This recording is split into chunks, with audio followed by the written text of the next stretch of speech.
The burnout society. Biyong चुल हां। एक आदमी सुबह आंखें खोलता है। उसके सामने कोई जेल नहीं है, कोई मालिक उसके सिर पर खड़ा नहीं है, कोई उसे धमका नहीं रहा कि उठो और काम करो। वह आजाद है, कम से कम उसे ऐसा लगता है।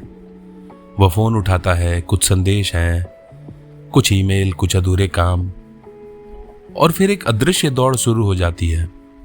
उसे बेहतर होना है, और कमाना है, और सीखना है, शरीर को फिट रखना है, काम में आगे बढ़ना है, अपनी पहचान बनानी है। और सबसे विचित्र बात यह है कि उसे यह सब करने के लिए कोई मजबूर नहीं कर रहा, वह खुद ही अपने ऊपर दबाव डाल रहा है। पुरानी दुनिया में मालिक कहता था तुम्हें यह करना ही होगा, नई दुनिया कहती है तुम कुछ भी कर सकते हो। सुनने में दूसरी बात आजादी जैसी लगती है, लेकिन क्या हो अगर यही आजादी धीरे धीरे एक नई तरह की कैद बन जाए, एक ऐसी कैद जिसमें कैदी भी हम हैं और जेलर भी। हम पहले से अधिक स्वतंत्र हैं, फिर भी हम पहले से अधिक थके हुए क्यों हैं? हमारे पास पहले से अधिक सुविधाएं हैं, फिर हमारा मन पहले से अधिक बेचैन क्यों है? शायद आधुनिक मनुष्य की सबसे बड़ी समस्या यह नहीं कि दुनिया उससे बहुत कुछ करवाती है, शायद समस्या यह है कि वह स्वयं से भी कभी कहना ही नहीं सीख पाया, बस अब बहुत हुआ। और यहीं से शुरू होती है द बर्नआउट सोसाइटी। एक थकी हुई दुनिया।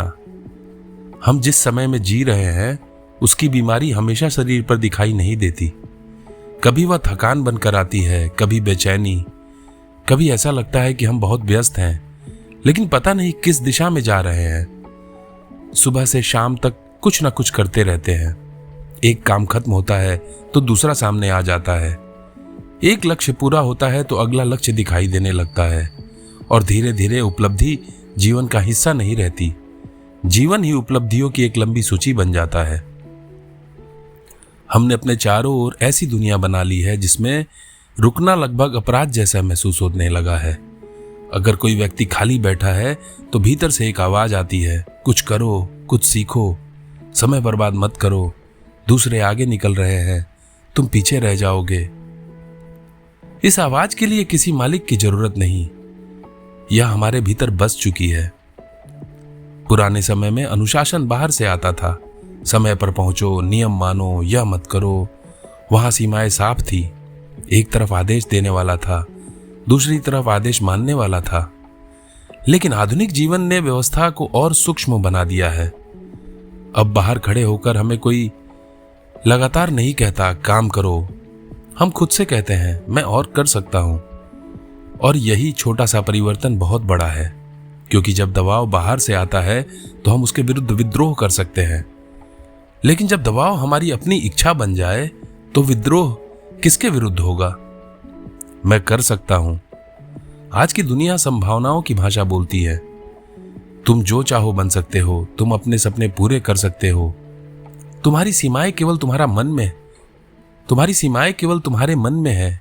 हार मत मानो और मेहनत करो, अपने आप को बेहतर बनाओ। पहली नजर में इसमें कुछ गलत दिखाई नहीं देता।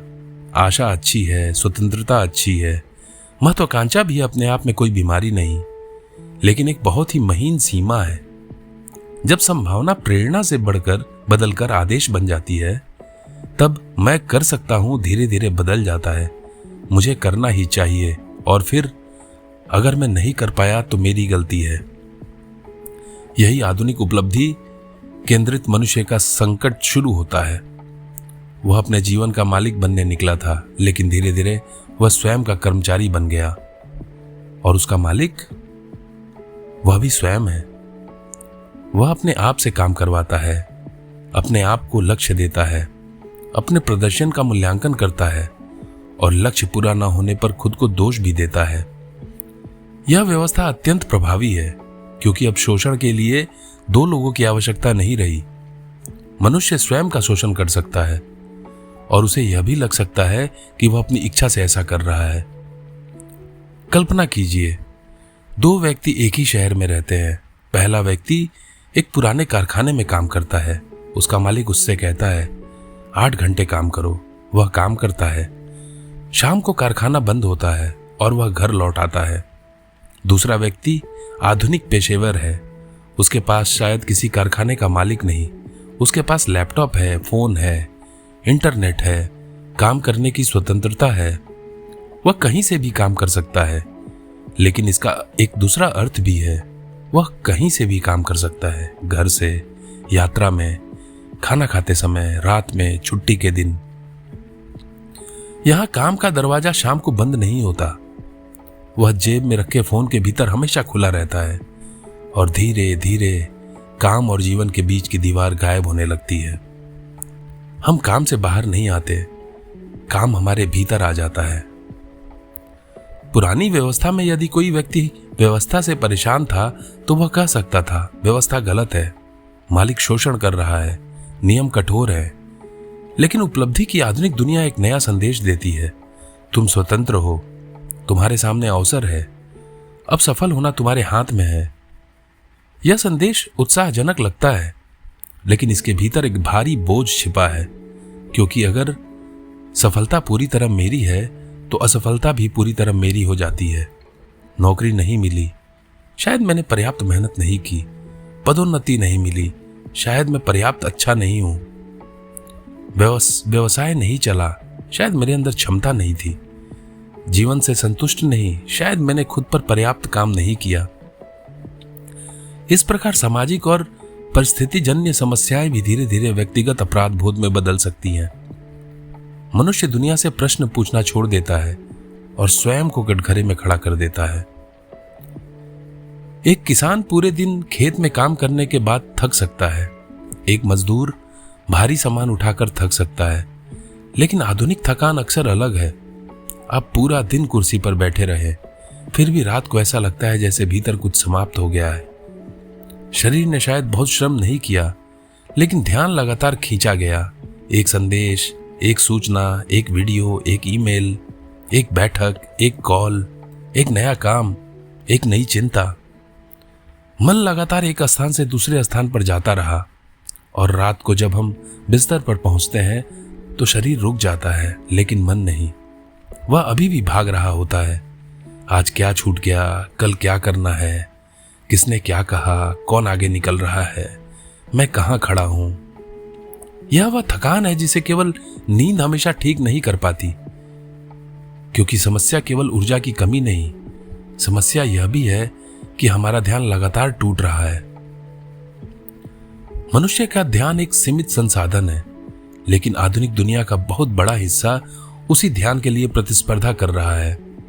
स्क्रीन चमकती है, फोन कंपन करता है, एक लाल निशान दिखाई देता है, कोई नई सूचना हमारा इंतजार कर रही है। हम फोन उठाते हैं, एक संदेश देखने गए थे, फिर दूसरा ऐप खुल गया, फिर एक वीडियो, फिर दूसरा। कुछ मिनट बाद हम भूल जाते हैं कि फोन क्यों उठाया था। हमने बहुत कुछ देखा, लेकिन शायद किसी एक चीज को वास्तव में देखा नहीं। यही अंतर महत्वपूर्ण है। बहुत सारी सूचनाओं का होना और गहराई से किसी चीज को समझना एक ही बात नहीं। मन जब लगातार उत्तेजना का आदी हो जाता है तो शांति असहज लगने लगती है। कुछ क्षण खाली मिलते ही हाथ फोन की ओर चला जाता है। बस में बैठे हैं फोन, लिफ्ट में फोन, किसी का इंतजार फोन, सोने से पहले फोन, सुबह आंखें खुली फोन, मानो अपने ही साथ अकेले रहने के कुछ क्षण भी हमें परेशान करने लगे हों। लेकिन शायद खालीपन हमेशा दुश्मन नहीं था। कभी कभी महान विचार उस समय आते थे जब कुछ हो ही नहीं रहा होता। लंबी सैर में, खिड़की के पास बैठे हुए, चुपचाप सड़क देखते हुए, किसी पेड़ के नीचे।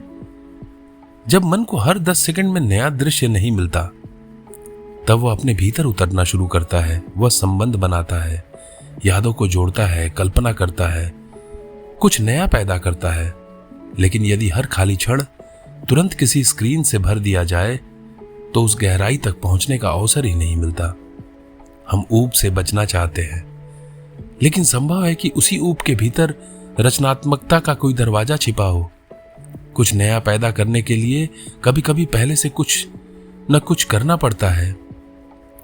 आधुनिक जीवन में एक और शब्द गौरव का प्रतीक बन गया, मल्टीटास्किंग, एक साथ कई काम, मीटिंग चल रही है, साथ में ईमेल देख रहे हैं, फोन पर संदेश आ रहा है, दूसरी स्क्रीन पर कोई डॉक्यूमेंट खुला है।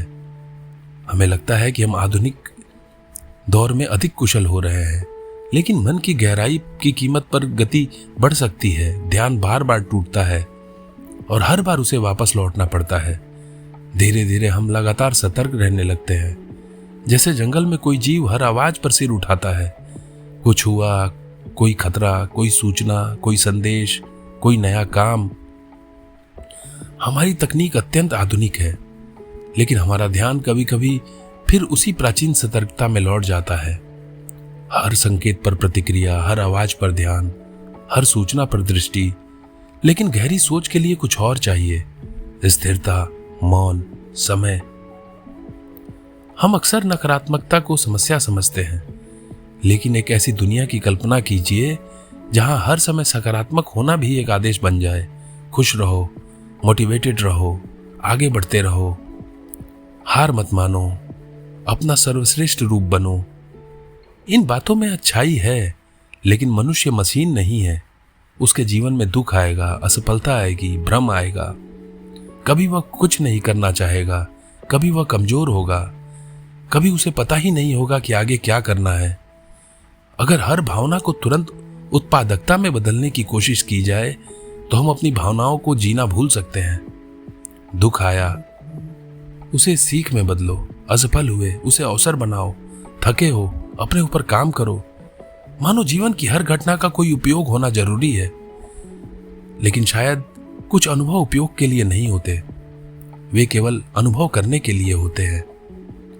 मन कह सकता है और शरीर एक दिन कह सकता है बस। यही वह बिंदु है जहां उपलब्धि की दौड़ अपने ही विरुद्ध मुड़ सकती है। मनुष्य लंबे समय तक अपनी सीमाओं को अनदेखा कर सकता है।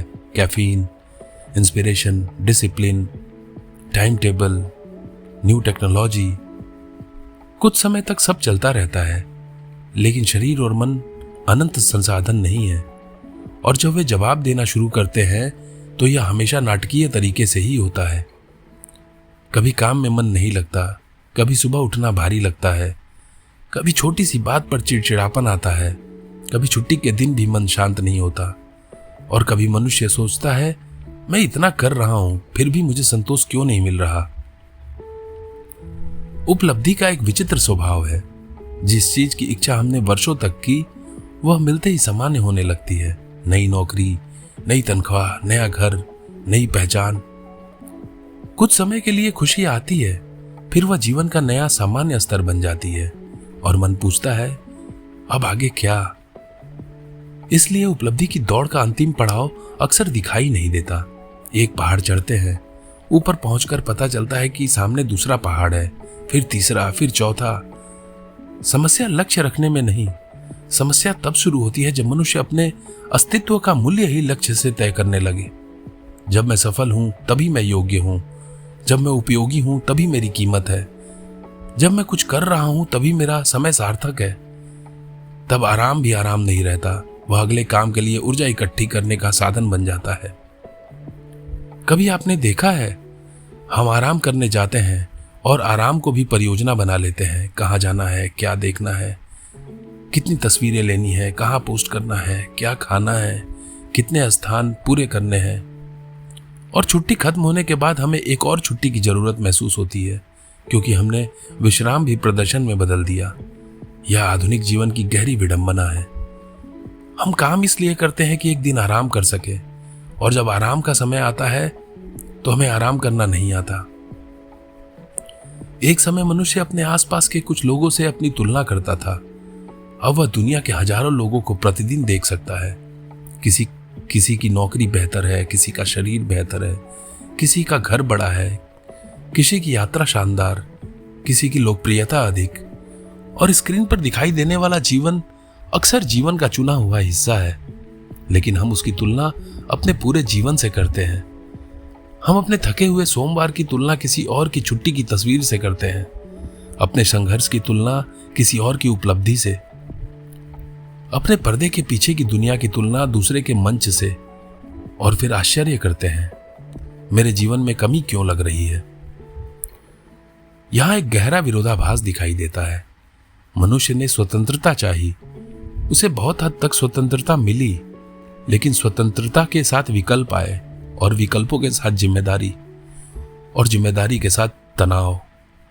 अगर केवल एक रास्ता है तो चुनाव का संकट नहीं, लेकिन अगर 100 रास्ते हैं तो हर चुने हुए रास्ते के साथ 99 छोड़े हुए रास्ते भी हमारे सामने खड़े रहते हैं। क्या मैंने सही करियर चुना? क्या मुझे दूसरी जगह जाना चाहिए था? क्या मुझे और जोखिम लेना चाहिए? क्या मैं अपनी क्षमता बर्बाद कर रहा हूं? क्या मैं वह जीवन जी रहा हूं जो मुझे जीना चाहिए? संभावनाएं बढ़ी, लेकिन उसके साथ स्वयं को लेकर संतोष भी बढ़ सकता है, क्योंकि हमेशा कोई दूसरा जीवन संभव दिखाई देता है। आधुनिक मनुष्य केवल जीवन नहीं जीता, वह स्वयं पर काम करता रहता है। उसकी भाषा पर ध्यान दीजिए। Self improvement, personal growth, optimisation, productivity, performance. हम स्वयं को कभी कभी ऐसे देखने लगते हैं जैसे हम कोई अधूरा उत्पाद हो, जिसका अगला संस्करण हमसे बेहतर होना चाहिए। आज मैं पर्याप्त नहीं, कल मैं बेहतर होगा, कल का मैं बेहतर होगा, फिर कल आता है और नया कल सामने खड़ा हो जाता है। इस यात्रा का कोई अंत नहीं, क्योंकि यदि मैं स्वयं एक परियोजना हूं तो मैं कभी पूर्ण नहीं हो सकता। क्या हम स्वयं को सुनते हैं? इतने शोर के बीच एक साधारण प्रश्न मुश्किल हो जाता है। मैं वास्तव में चाहता क्या हूं? न कि समाज क्या चाहता है, परिवार क्या चाहता है, कंपनी क्या चाहती है, इंटरनेट क्या दिखाता है, बल्कि मैं। लेकिन इस प्रश्न का उत्तर तुरंत नहीं मिलता। इसके लिए मौन चाहिए, और मौन आधुनिक जीवन में दुर्लभ है। हमारे कान खाली हो सकते हैं, लेकिन हमारा मन सूचनाओं से भरा रहता है। हम स्वयं से बात करने से पहले दुनिया की आवाज सुन लेते हैं, और फिर धीरे धीरे दुनिया की आवाज ही हमारी अपनी आवाज जैसे लगने लगती है। एक और चीज गायब होती जा रही है, रुककर विरोध करने की क्षमता। क्रोध हमेशा विनाशकारी नहीं। कभी क्रोध कहता है यह स्वीकार्य नहीं है, कुछ बदलना चाहिए। लेकिन लगातार उत्तेजना और प्रतिक्रिया की दुनिया में गहरा क्रोध भी क्षणिक नाराजगी में बदल सकता है। कुछ दिखाई दिया, हम नाराज हुए, कुछ लिखा, अगली सूचना आ गई, ध्यान बदल गया। वास्तविक परिवर्तन के लिए केवल प्रतिक्रिया पर्याप्त नहीं, उसके लिए किसी विचार के साथ लंबे समय तक रहना पड़ता है। और यही क्षमता लगातार खंडित ध्यान के बीच कठिन होती जा रही है।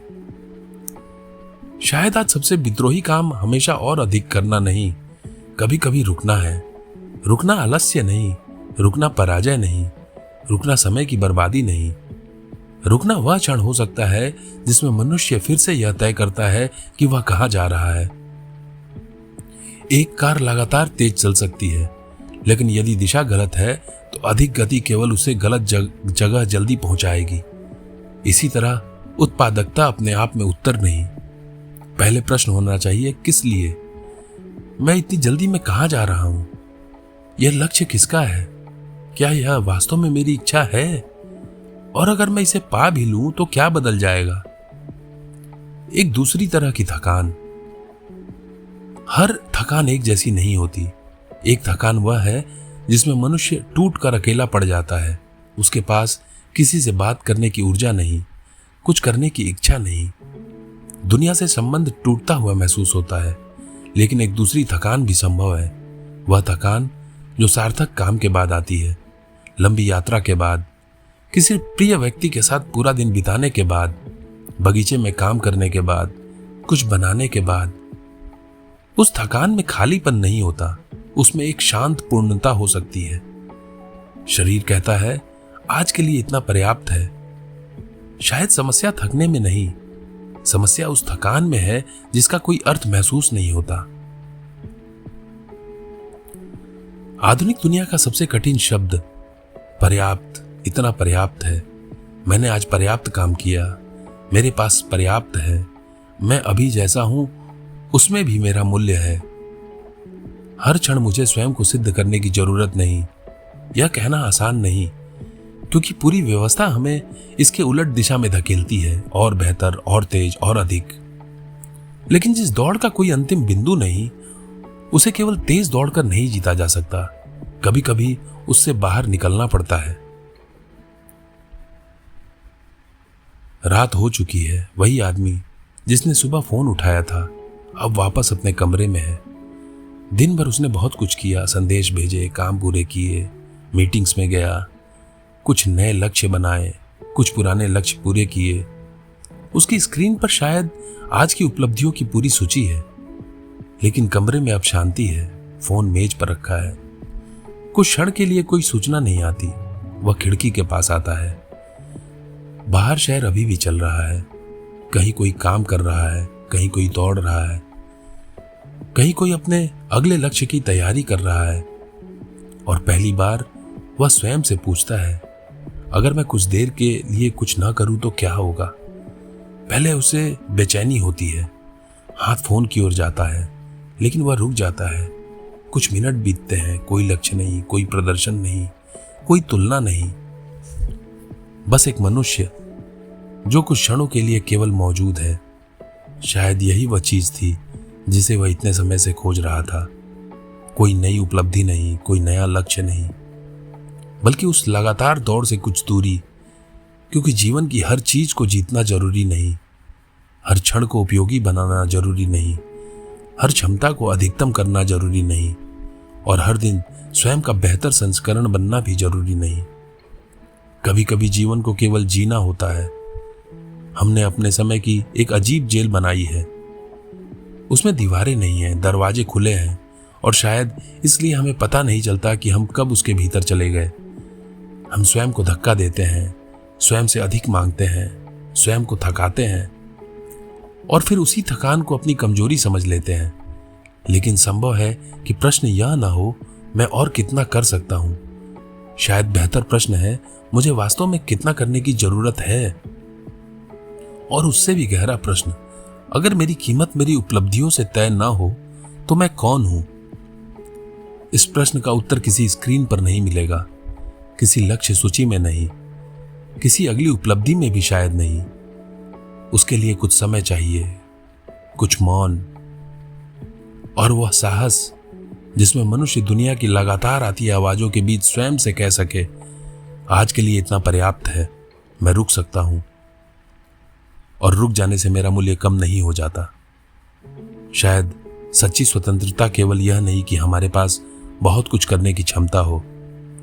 सच्ची स्वतंत्रता यह भी है कि हमारे पास न करने की क्षमता बची रहे। और शायद एक थकी हुई दुनिया को इस समय सबसे अधिक इसी स्वतंत्रता की आवश्यकता है। नमस्कार।